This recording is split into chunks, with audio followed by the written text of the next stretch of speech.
2019లో నేను కర్నూలు మీటింగ్స్కి వెళ్ళినప్పుడు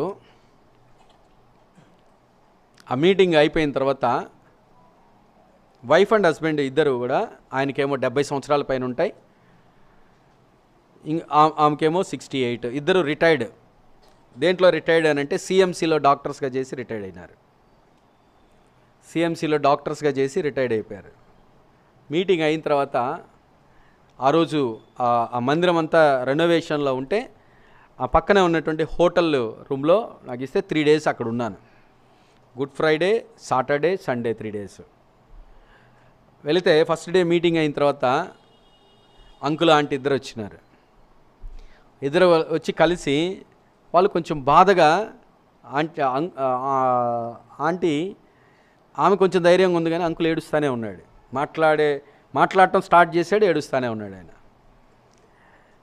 సరే కొద్దిసేపు అయిన తర్వాత ఏమైంది అని అంటే, మాకు 2 బిడ్డలు ఉన్నారు, 2 బిడ్డలు విశ్వాసులు, 2 డాక్టర్సే. వాళ్ళిద్దరికీ ఇంకొక 2 ఇచ్చి పెళ్లి చేశాము, 2 కోడళ్ళని తీసుకొచ్చాము, 2 డాక్టర్సే, సండే స్కూల్ టీచర్స్ వాళ్ళు. అయితే ఇప్పుడు సమస్య ఏమిటి అని అంటే, వాళ్ళిద్దరు కూడా డైవర్స్ ఇచ్చినారు. సరే ఎందుకు ఇచ్చారు ఏమిటి అని అడిగితే వాళ్ళు చెప్పినటువంటి సమాధానం వింటే చాలా ఆశ్చర్యం వేసింది. మీ పేరెంట్స్ మనతో ఉండటానికి ఇష్టం లేదు అని వాళ్ళతో ఖచ్చితంగా చెప్పేశారంట. 2 కుమారులకి. ఆ కుమారులు 2 తల్లిదండ్రులకి చెప్పలేక గమ్ముగా ఉన్నారు. ఏమని చెప్తారు తల్లిదండ్రులకి? మీరు మా దగ్గర ఉండొద్దు అని అంటే వాళ్ళు తట్టుకోగలుగుతారా?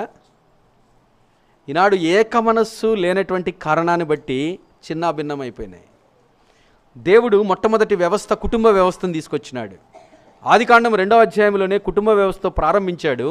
ప్రకటన గ్రంథంలోనే కుటుంబంతోనే, అంటే పెండ్లి కుమారుడిగా ఆయన వస్తాడు, పెండ్లి కుమార్తె కొరకు సిద్ధపడి మనము సంఘముగా ఉండాలి అనేటువంటి సాదృశ్యము దేవుడు చూపించినాడు. అవునా?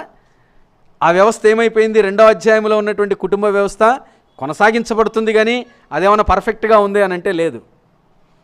2వ వ్యవస్థ పెట్టాడు, మానవ ప్రభుత్వ వ్యవస్థ. అది నిమ్రోదు వల్ల కూలిపోయింది. ఆదికాండం 11వ అధ్యాయంలో చూస్తాం. 3వ వ్యవస్థ ఉంది, సంఘ వ్యవస్థ.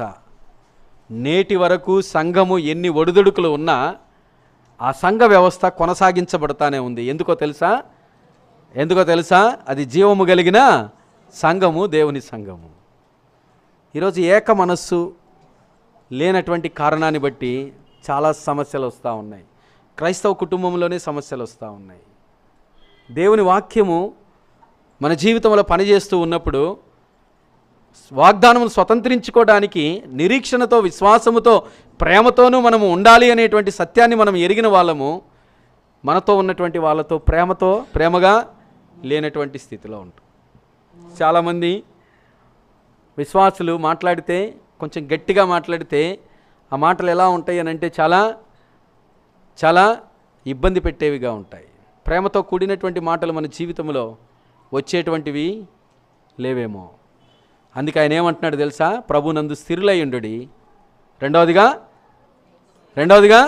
ఏక మనసు గలవారై ఉండుడి. 3వదిగా